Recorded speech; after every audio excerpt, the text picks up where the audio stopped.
Hey friends, it's Bizarre Individual here, and today I want to go over everything that I read for the weekend-long readathon that was hosted by Tony's Manga and myself over the 17th through the 19th. My goal was to read 22 volumes. I pretty much wanted to get everything read that was in a box from Marguerite's Manga that I purchased off of her, and I just kind of wanted to finish everything in it so I wouldn't be adding anything else to my TBR. I did think it was quite ambitious to do that, which was, it's really like 6 or 7 volumes a day, but yeah, knowing me, it's kind of ambitious. I normally read like 1 a day, but on good days I read like 3, so yeah, so 6 it would be a lot for me. I worked on Friday night, and then I was off on Saturday, Sunday, and we did a whole bunch of live streams, and it was a really good time. But yeah, I just kind of wanted to go over an order of everything that I read. I did want to make a vlog, but I didn't really do anything interesting at all to film. So I did film a couple of clips. I might include them at the beginning. I don't know, but yeah, let's just get into it.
And if you hear my washer in the background, I do apologize. It's the only time that I have to film. But on the first day, on Friday, I thought I could finish a lot more than I did. I set my alarm clock for 12 o'clock at night leading into Friday, and I woke up and read volumes 1 of Cinderalla Closet, as well as after I passed out after reading this, I woke up before work and read Cinderella's Closet volumes 2 and volume 3. This series, these 3 volumes, sorry, Odin just bumped the camera. These 3 volumes were beyond fantastic. I gave each of them a 5-star rating. It definitely jumps in and talks about a whole bunch of stuff that I kind of am dealing with right now, about finding yourself, identity, pretty much loving yourself for who you are. It's pretty much about this chick right here, and she's kind of a plain Jane. She moves to the big city for school. She has a part-time job that she's kind of picking up way too many shifts, so she's working more than full-time at this part-time job. She kind of is by herself. She's a shut-in. Her apartment is totally chaotic. She's a pack rat. She keeps everything. Then she has this crush on this guy that she works with right here, and he works part-time at, I believe it's a coffee shop and like cafe place, and she never thinks that he will give her the time of day until one day they're talking and she mentions that it's her birthday coming up, and then he says that he's going to take her out for her birthday, and she doesn't really know what that means, but turns out that he actually forgets that it's her birthday and says that he's going to make it up to her and actually take her out on a real date. So she is freaking out because she doesn't know like how to style herself, what to wear. She only has like old clothes. And so she runs into this chick right here, and she's like, "You are gorgeous, you are beautiful." She's kind of has like a like a girl crush on this chick right here, just thinking like she's like the best, like the most beautifulest and the best and the prettiest. And so she asked her to help her do her makeup, and yeah, so just stuff goes from there. These first 3 volumes were freaking fantastic. I love them. I wrote down a lot of quotes. I will be reading these 3 volumes so much, but yeah, so that is the first for the first day, kind of still the first day, but more the next day when I was at work. I brought the first 3 volumes with me of Boy's Abyss, not thinking that I could finish. I normally can finish like 1 volume at work if I'm like in between phone calls and stuff, and but for some odd reason, like, I mean, I kind of knew that it was going to happen, but this series grips you so much that you can read this so fast. Like, I could have probably brought this whole entire stack with me and finished it. Like, I read these so fast. So, this is becoming, like, one of my new favorite series. I don't know, I think it's complete at 18 volumes, but, I do know that at least 18 volumes are out, but their volume 8 is coming out this month, and I will definitely be picking it up sooner than later.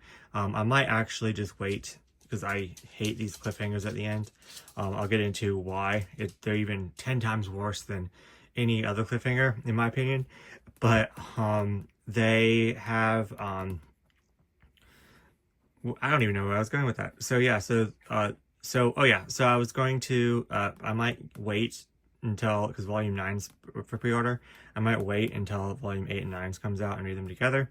But yeah, so I did read volume 1 a while ago, so this was a reread, but I don't really remember any of it except for the fact that this guy made a suicide pact with this random chick that he met at a convenience store.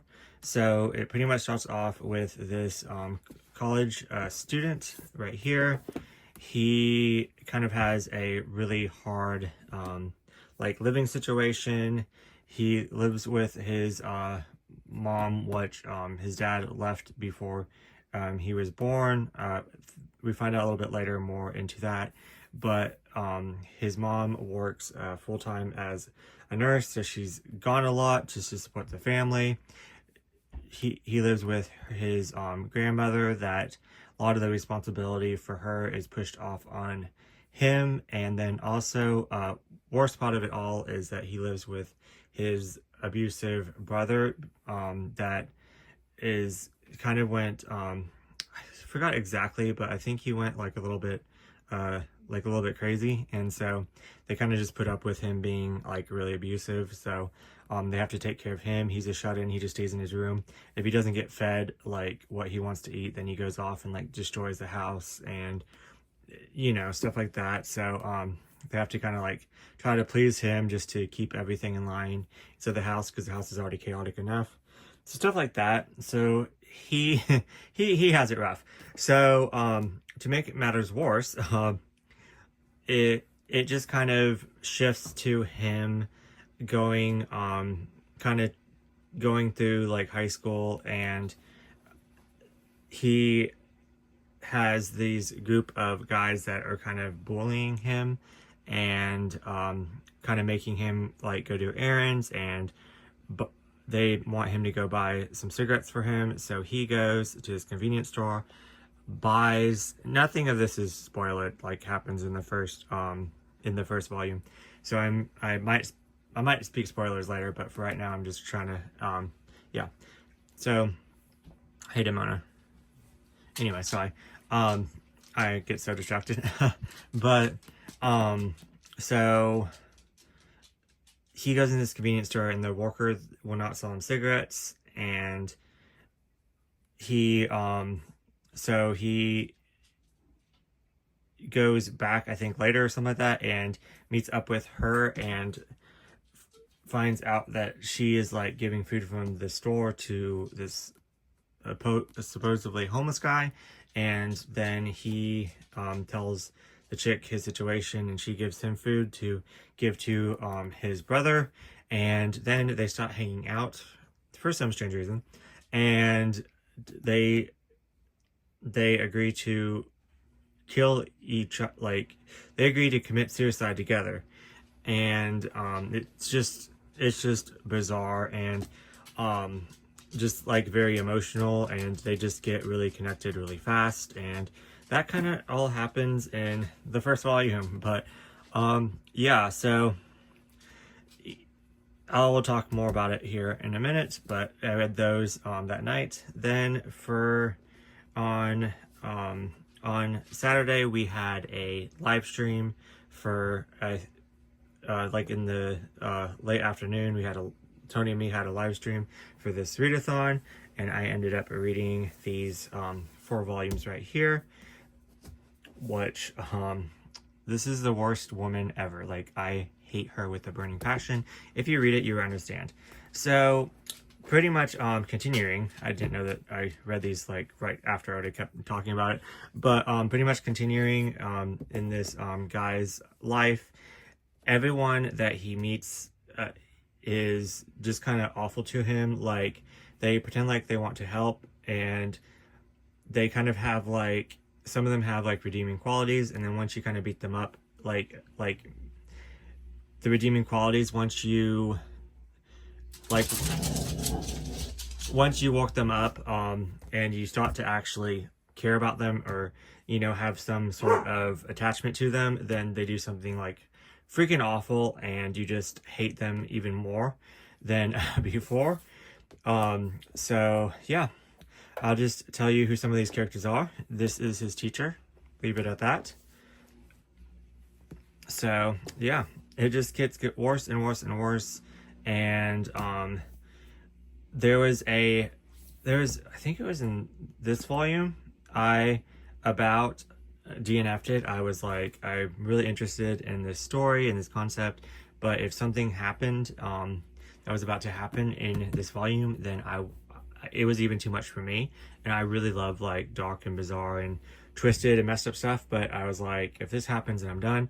So I definitely feel like the mangaka did it on purpose, where they show a panel where something could happen, and then they leave it like on a cliffhanger. This is what I was talking about before. Leave it on a cliffhanger, and then a little bit later on, it kind of goes to where that actually didn't happen. So I was like, oh my god, thank god. But they definitely draw you in to make it appear like that's about to happen. I guess to keep you engaged, but that one would have, boom, made me go out. So, and then in this one right here, it ends, which I knew that I should have stopped at volume 6, because it kind of has, it doesn't really have an ending, but it has like enough of where everything kind of wraps up to where it could have just, where you could have just been like, okay, everything terrible just exploded, and that's just how it is.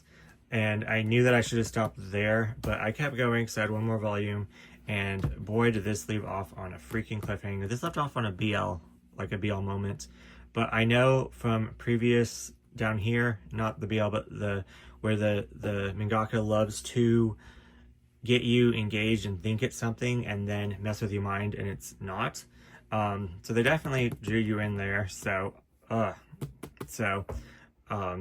yeah, flipping this volume off. I wish I had the next volume, but like I said, since I've waited this like, I guess 2 weeks now, then I am just probably going to wait until these stack up, because my emotions can't handle it. And I definitely will be rereading this as soon as the final volume comes out, because I love this. I love this so much. I don't know what that says about me, but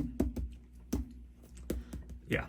So I finished that for that the stream, and I was really tired because I didn't really sleep. I went straight from work to went home, like took some sleeping pills, got like 2.5 hours of sleep, then went on the stream. I actually woke up 8 minutes before the stream, so I felt hungover as crap. I just felt like really bad, but yeah, poor Tony, but has to put up with me. But anyways, so then I went to bed after that.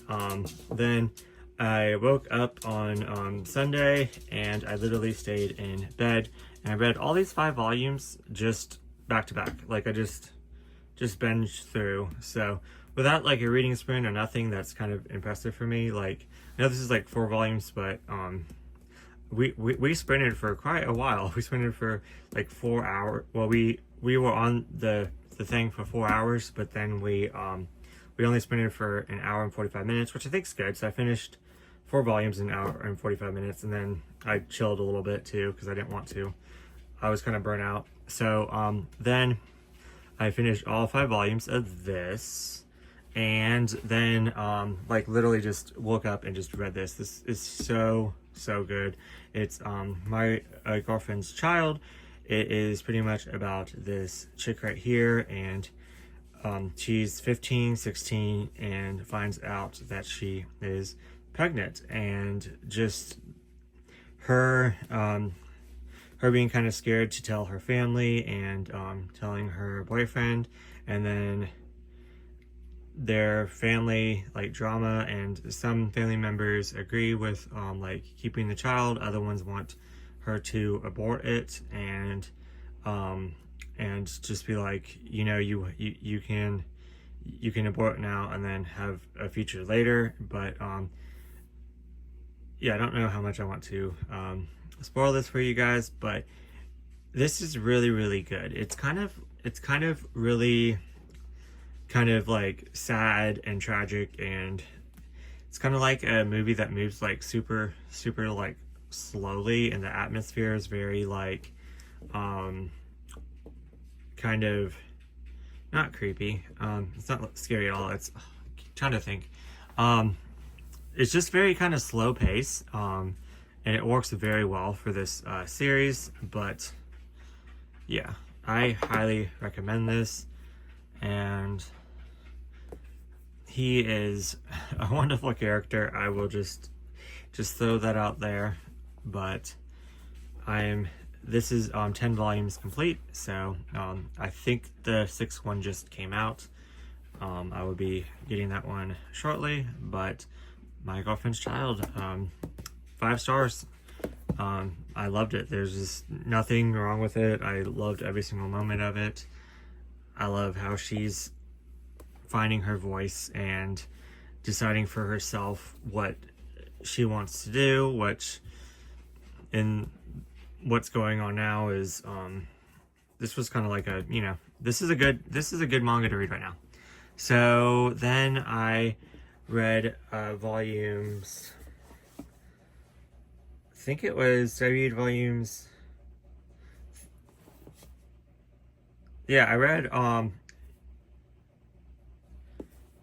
that was Saturday. I think after this I did read a little bit of this. I read this volumes 4 of Cinderalla Closet, and yeah, Cinderella Closet, and I am really enjoying this series, but just not as much as those first 3 volumes.